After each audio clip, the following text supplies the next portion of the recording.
Here's Kit. She was bred yesterday afternoon, late actually, about 5, 6 o'clock. And she's fixing to be bred again. I'm giving her an opportunity to pee. She's already been out to pee, but make sure your dog has had an opportunity to pee before you start this. Right, Kit? Yes. Okay, and she's gonna pee.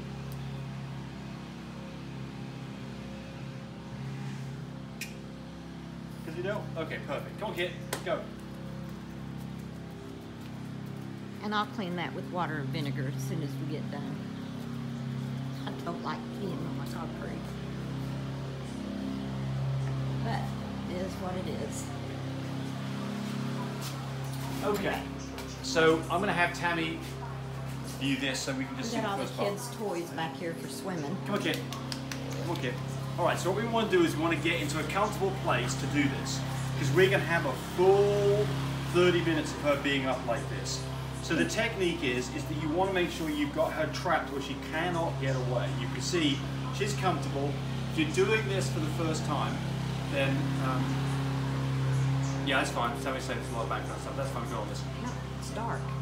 So just come over this way. So you can see how I've got her trapped. That's the important part here. I've got her so she can't get away. Legs over the top, trapped.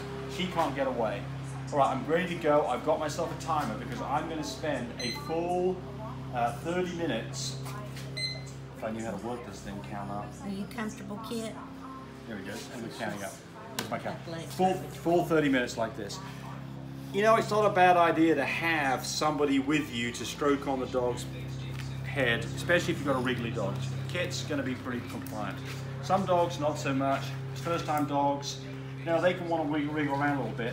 And if that's the case, then just give them some time, get them comfortable. You can always do a dry run before you ever start doing this. If you're unsure about how to do this or whether the dog is going to be cooperative, do a dry run. Okay. So what we're going to do here is I've got some Vaseline here. I'm going to start by just getting her cleaned off. See, there's a blood clot. I want to get her cleaned off. I don't want to push any muck into her vulva when I do this. So I want to get her as clean as I possibly can. And that's, you know, again, remember, if they're doing a natural tie, the male dog's not going to be particularly clean. So we don't have, you know, it's not a sterile field, but it's a good idea to have a glove on. All right, here we go, some Vaseline. So a generous dollop of Vaseline to get that in there on my finger, and just generally start by seeing that my finger goes in nicely. Now I've got fat fingers, so I'm going to use my little finger. So now the worry that people have is they're going to get this into the bladder. The bladder is down here, and the opening to the bladder is below. The vaginal canal goes up at an angle towards the tail, and you can see the up and over. Yeah, you can see the angle. It's very easy to see where the line is, right? Okay. So now I've got my rod, and I've already pulled it back a little bit, so I've got some air in here because I want to push the last part of the semen through with the air so I don't leave any semen inside the tube. I don't want to waste any. So now we're going to go ahead and we're going to lube up this thing a little bit. So here we go, we're lubing this up. Now remember, you want to make sure that you don't have anything here that could smash that plunger if she jerks around, because you could just lose the whole thing. So make sure you don't have anybody around here or wall around or anything else. So here we go. So now what we're going to do is put my finger in. I like to hold the rod with my fingers because that gives me great control. I don't like holding the barrel. I like to hold the fingers. And make sure that thing's on there tight. All right, here we go. So now I'm going to go in over the top at an angle. And I'm just, you can see my hands. I'm just wiggling it as I do it. I'm wiggling it, I'm wiggling it, I'm wiggling it. And still going in. I'd like to get more in than this, and she wants to wiggle on me a little bit, so I'm just going to back it up, wiggle my fingers, hand around a little bit, keep on going. Don't get in a hurry. I'm pushing my finger down in there, I'm moving it around. Again, you know, I'm doing this blind. We don't know where, what is going on here is there is an opening to the, what's called the vestibule, which is a narrow opening, and all of a sudden, if I'm lucky, and this dog is nice and open, which I believe she's going to be, that all of a sudden this is going to go in another couple of inches. I'm not putting pressure on it very much. She's squiggling away on me. I don't want to make her uncomfortable. Still not getting where I want to be, so I'm just going to take my time. She was good and open yesterday. She was good and open yesterday, that's right. So I'm still going to keep on working on this. I'm not, you know, if it, look, this is how much I've got in right now. That's more than, now see how she's wiggling here? This is why you want to have good control of the dog. I've got that much in. That's acceptable. We could live with that, but we would like to get in another couple of inches. So we're going to go at this again. Bingo. There it is. Look at that. You found it. There it is. Right in. Look, perfect. Yeah. Keep your finger in, slowly depress the plunger to get, now did I warm the semen up? Nope, don't need to. It'll get warmed up inside here. There's no need to warm it up. Just slowly, don't be in a big rush here, just slowly put it all in. There's quite a bit to get into a small dog here. So there is it all out of the barrel. Now you can see it going down the tube. Nice and slow, and it's all in. Now I'm going to take this out, but don't jerk it out because you might pull some semen back. Gently take it back. And there we go. You can see her pulsing away, which is what we want. That is the AI process. Now, guess what? You've got a full 30 minutes like this. Keep it like this. And I want to make darn sure she doesn't get away from me. She starts to wriggle. I'm grabbing her legs like this. She is not getting away from me. In fact, I'm going to drag her up a little bit. Okay. Okay. We're 4 minutes into this.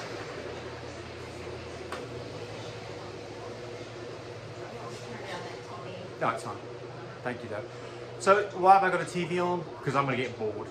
And I don't want to get his finger out of here early. I don't want to let the dog down early. I want to take my time. Thank you. Yes, the lights will be good. Yeah, I want to take my time on this. Don't want to get in a hurry. And I apologize for all the background noise. We've got a lawnmower running back there, but it is what it is. All right. So now it's just a question of sitting back and relaxing and just letting her just kind of soak all this up. So here's the issue. When you go to the vet, why do I not like going to the vet to do this? Well, the first thing is I've got to expose my dog to other unhealthy dogs that I don't know about that have been into that vet's office before I ever got there. So I don't like that. The second thing is that typically the vet does not have the time to do it the way that we're going to do it. The vet will go ahead and inseminate the dog, give you the dog back. And it's very common that people say to me, oh, I got the dog back, put him in the crate in the back of my car and there was a puddle underneath there. Does it matter? Of course it matters. You know, the only way this is going to work is the semen's got to get into her uterus. And if a half or 2/3 of it falls out, you just reduce your chances of a litter or the size of the litter. So that's another reason. And the third thing is that the dog's a hell of a lot more comfortable than we do. As you can see, Kit here is being very compliant with this. She's not, this is the second AI that she's ever had in her life. She's a couple of years old now, 2.5 years old. She's being absolutely fine. I'm not having any problems with her at all. And in the vet's office, a different story. You know, animals know when they're going to the vet. They get anxious beforehand. So here are some things that you could do if you want to go to the vet. One of them is that we sell, and you can find them, CBD treats. These are things that have some cannabis in them. And that just mellows the dog out. And I think that's not a bad thing to do. Just chill the dog out, especially if you've got a dog that really is rambunctious and is not liking this. You can do that. Another thing that you can do is you can give the dog a, one of the little pink tablets for antihistamine. Yeah, I've gone blank. Hey, this is what happens when you get old, folks. Start to get things. Benadryl. You can give the dog a Benadryl. And go look up the dosage, but for a large dog, certainly a whole Benadryl tablet. But look up the dosage before you just go do this. But certainly to give a Benadryl to a dog is going to take the edge off and make you relaxed. So that's another thing that makes some sense. Noises that are unusual out of the way is a good idea because that can startle the dog and make the dog be a little bit anxious. So this is not the best way to do this with a leaf blower blowing in the background. However, now you can see Kit's wiggling there. So I've got control of her so she can't get away. See, I've got her arms right here. I'm not going to have that happen. I'm going to get her back up on my leg. I'm just going to get her underneath the chest, get her back up over there. There we go. You know, and have a collar on the dog. It's not a bad idea because then you can take your hand and you can grab hold of the collar on her neck. You can even take the leash and wrap the leash under your leg and around your leg so she cannot escape. Not another good thing to do. If you've got a dog that wants to bite you, then be careful. I mean, I've never had a dog, well, that's not true, I had a dog one time. If you ever have a dog that wants to bite you, get a muzzle, or if you don't have a muzzle, go get a pantyhose, cut the toe out of the pantyhose, put that over her head, and then tie it up in the back so that she can't get her mouth open. So she can still breathe okay. And then, you remember, you want to do this in a place that's comfortable, right? Now, you don't want to be doing this where it's boiling hot outside. I mean, yesterday it was 105 degrees. Today it's 80 degrees. It's perfectly fine outside. But if it's comfortable for you, it's comfortable for the dog. So just, don't have a dog that's panting away. And now I do that, she makes a noise right there on cue. But no, she's doing great. She's just looking around. Look, she'd rather be on the ground running around than being up like this. But she is tolerating it extremely well. So what are we now? We are 9 minutes into it. You've got another 20 minutes to go. So you've got another 20 minutes of boredom. And here in about another 5 minutes, I'm going to remove my finger, make it a little easier on me and her. And as long as I don't see any flow back, I'll keep my finger out for the remainder of the 30 minutes before I put it down. And we're just going to talk about the exit strategy on this. So when we are finished with this, I'm going to let her down on the floor gently with my hand under her vulva, and I'm look for any dripping. If I see any dripping, I'm going to go right back on my knee like this. Don't necessarily have to put a finger in, but if I see much coming out, I'm going to put my finger in.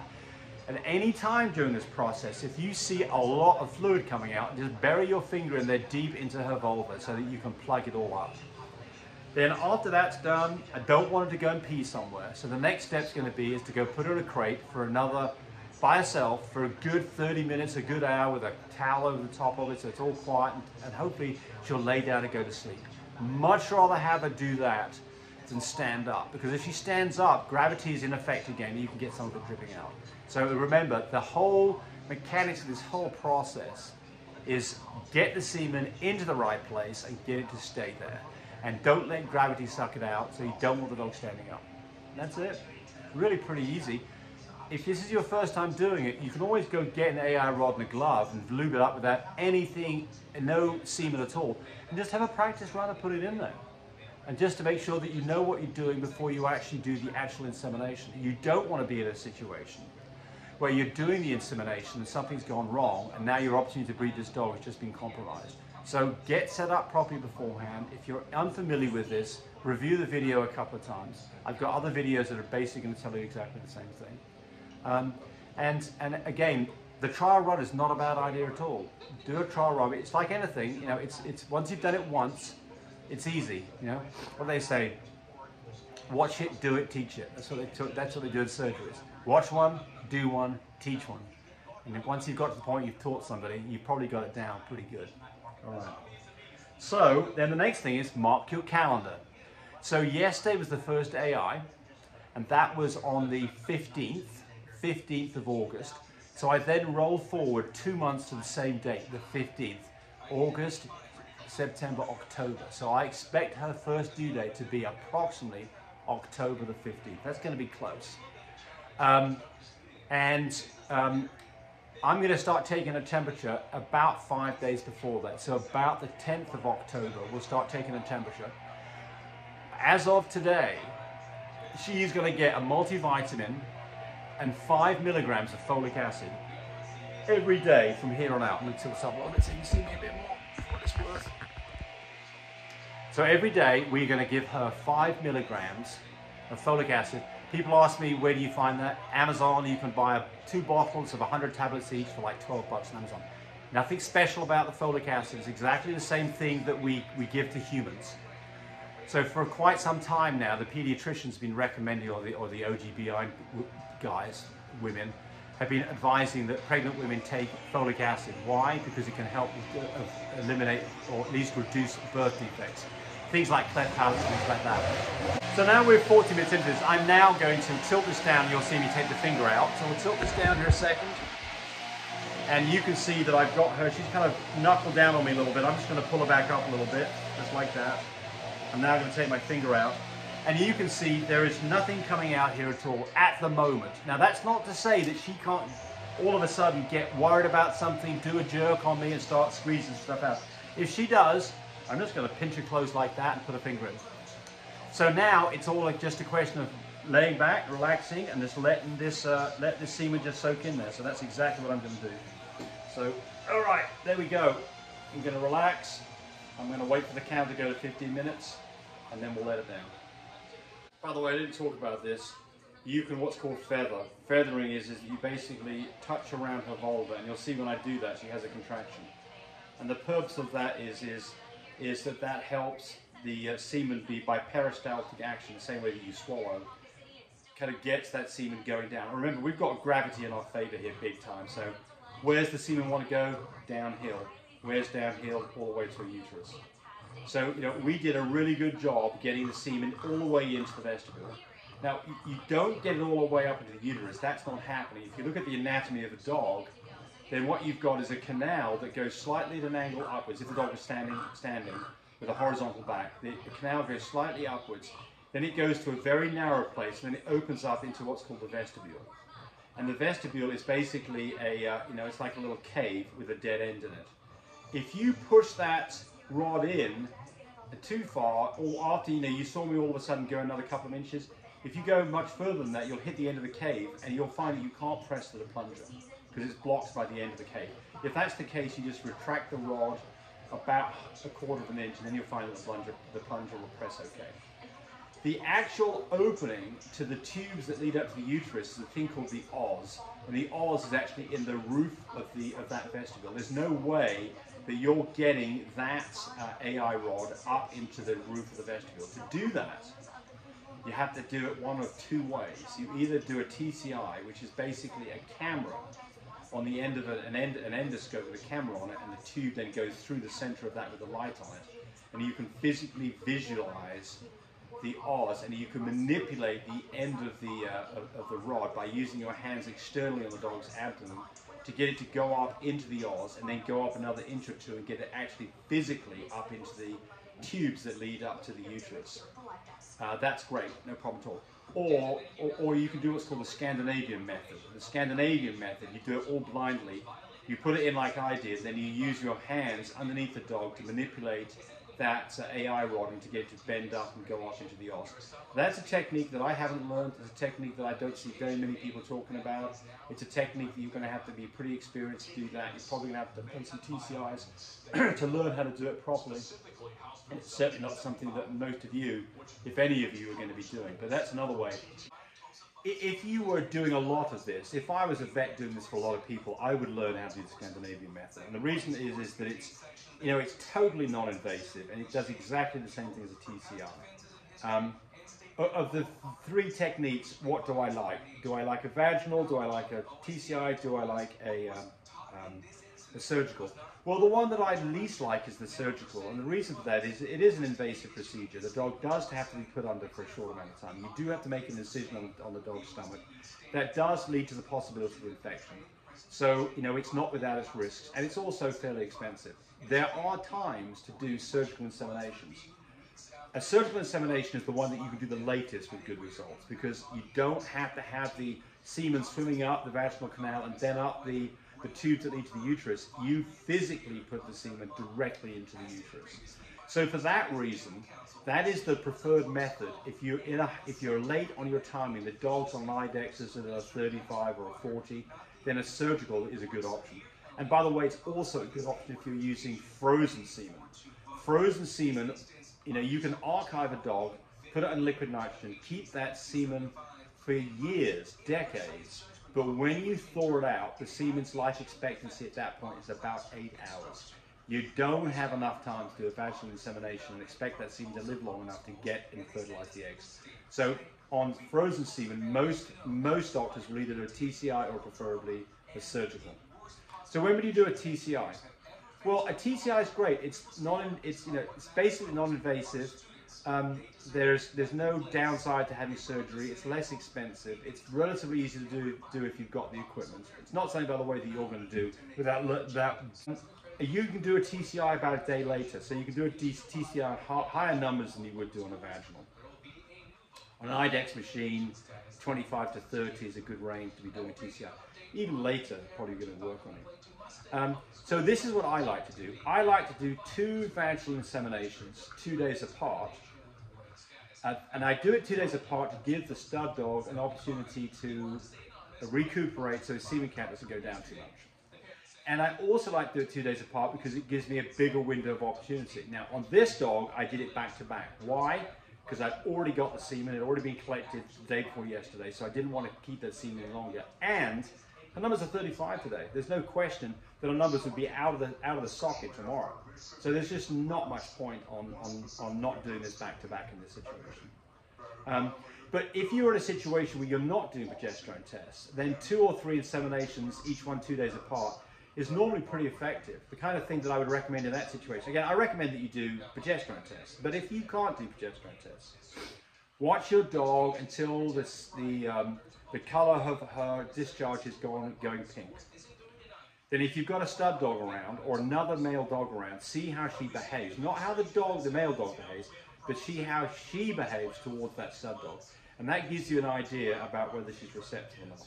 And if she is, then around day 9, you can start doing a breeding and then do 3 breedings 2 days apart. Day 9, day 11 to do day 13.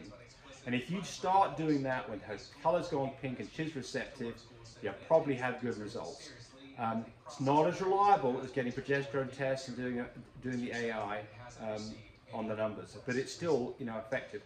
And I mean, some of you are going to be got dogs that you don't even do AIs, you just do natural breedings. Again, don't just start letting your dogs together to do natural breedings before you think you're at the point where it makes sense to be doing it, because you've got this situation, I'm going to wind this down a little bit, you've got this situation where if you start doing that, you may be late on the actual breeding that counts, and by that time you've really diluted the semen count on the male dog. So, you know, I get people who breed 4 or 5 times once every day for the next 5 days. I think that's a mistake. I think it's unnecessary. If you look at what the window of opportunity is for a decent litter, it's plus or minus 1 day from the correct day. The problem is you don't quite know when the correct day is. So you want to maybe start a day earlier than you think, and then carry on and go on a few days past where you think. And with that, you probably get the dog bred. But that means that every other day makes sense. If I'm doing a breeding without progesterone numbers, certainly every other day, 3 times over a period of basically 5 days is probably a sensible way to go about this. All right, so what are we going now? We are now at 22 minutes, and Kit is totally chilled out. She is not minding this at all. I'm going to smooth this down for when we get the last part now.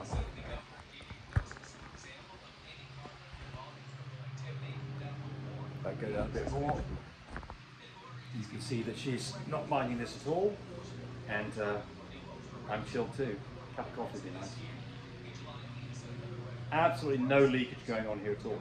So you can get in situations, you've done this, after 30 minutes you let the dog down, it starts to leak. What do? Back up on your leg, let gravity do its job, another 15 minutes on the clock. After 15 minutes, let it down again. If you get leakage again, another 15 minutes. This can take you an hour sometimes, especially with a small dog with a lot of semen to put in. This can take some time. If you've got a lot of semen, then I think it's not a bad idea to split the load up if you can, and do it once, you know, now and then another one another 5 or 6 hours later. But if you're going to do that, remember that you've got to be able to store the semen in a manner that it will not run out of steam and you won't cold shock it. How do you do that? So what you can do is, if you don't have like our shipmate product, you can still do this quite effectively. So what you do is, I'm going to move this camera back up again. So what you do is you take the semen sample, let's say it's in a syringe, or maybe it's in a plastic bag, or maybe, you know, whatever it's in, put that, seal it up so it won't leak out, and put it into a cup of tap water. So take the cup, just regular temperature, room temperature tap water, and put the bag so it's inside that cup of tap water. I don't mean throw it in there, I mean it's isolated from the tap water, but it's being heated up by the tap water. Take that whole flask with the tap water and the semen bag into your refrigerator, not your freezer, and leave it in your refrigerator. What that does is, if you had just taken the bag and put it directly into the fridge without having the water around it, it would have got down to fridge temperature, which is typically somewhere between 3 and 5 degrees, in a matter of a few minutes. That will likely cold shock the semen and significantly kill a so large portion of the semen and reduce your chances of an effective AI. Because it's surrounded by water, it takes about 3-4 hours for that water to get down to the temperature of the fridge. It works beautifully. That's exactly what I did with this sample I got in this less than stellar shipping box. I can't remember the name of the box now, but anyway, that's exactly what I did with that. And then, by the way, just to make sure this is all working properly, I took a temperature probe, and every hour I went to the refrigerator and took the temperature in there, and I could see that it was dropping at about the rate of about 1 degree every 20 minutes. I put it in there, it was actually at about 12 degrees, 13, 14 degrees when I got the package. I checked it, and so I wanted to get down to 5 degrees. That's a 10 degree drop centigrade. That should have taken about 200 minutes, about 3 or 4 hours, and that's about exactly what it took. So shipmate flask will do all that for you automatically. But you know, if you're in a pinch, that will work. That will absolutely work. So, you know, be inventive. All right. Okay. And I'm talking a lot here. 26 minutes in. 4 more minutes to go. Tilting it back down for the last 4 minutes. I don't think I've got much else to add to this. You know, it's surprising. You know, it's not difficult, but there is a lot of little trips and traps that you can fall into. And it's funny, you don't really remember those things until you're in the heat of the moment or until you're trying to teach it to somebody. And so the problem with these videos that I do here is they're not scripted. They're kind of off the cuff. I think that's good because you see a real live situation. It's not pre-planned. You know, I don't have lots of people around here with cameras. It's just you and me and Kit and an Apple iPhone doing this. But it gives you an idea about what really goes on in the real world. And you know, this is a good example. It's, and I'm lucky on this because like most of the times you do this, Kit is very, very tolerant of the whole process. You can see a dog, when a dog starts to wriggle, it's typically in the first few minutes. You know, it's going to have a go at getting away from you. And that's when you've got to make sure that you've well, let's tilt it down a second here. That you've really got, you can see, you know, I've got a leg over her, I've got her trapped with the other leg, she's not getting away from me, I've got a firm hold of her legs. I'm going to pull her back a little bit, just pull her back a little bit, get a little bit more, give me a bit more security. Don't put a lot of pressure on her tummy. You do not want to be in a situation when you're doing this where she jerks against your leg and then that compresses her abdomen and then some of the sample squirts out. So, you know, I don't have anything, see where my hand is, it's completely free all the way down on her belly. There's no pressure there at all. It's just pressure on her back and basically on her legs, on her thighs, that's it. Okay. 28 minutes. 28 minutes. We'll get this ready to move this out of the way. It's very easy to get in a hurry on this and think, oh, it's all okay, because you're kind of getting bored and tired. So, what should you do? Get a TV going, get yourself a cup of coffee, have a comfy chair to be in. The worst place to be doing this is sitting on the floor without anything against your back. I mean, your back will start aching on you and you'll start quitting early. You don't want to quit early. Remember, this is super important. The beginning stage of getting a dog pregnant is by getting it all set up right, getting the semen in the dog, getting it to stay there, not getting it to leak out. So I put 5 cc's in. We've got another 5 cc's we'll put in later on today in about another 5 hours. I'm going to throw all this away. We're not going to reuse this. Look, people do wash these out in soapy water. You could do that. They're very inexpensive. I don't think there's much reason to do that. If you were going to wash that with soapy water, I'd also flush it with some alcohol and let it dry before you ever start using it again. You do not want the alcohol around the semen because it will kill it. And then let's talk about some other things that can go wrong here. So the big thing, the things that can go wrong, we've already talked about, of course, is leakage. The semen doesn't stay in the dog because that's a huge disappointment. So that's the first thing. Small amount of leakage, you're going to get away with it. 2/3 of the semen leaks out, not a good situation. The other one is to get a vaginal infection or a uterine infection, specifically pyometria. And pyometria is basically it's Latin for pus-filled bag. That's what I've got videos on pyometria.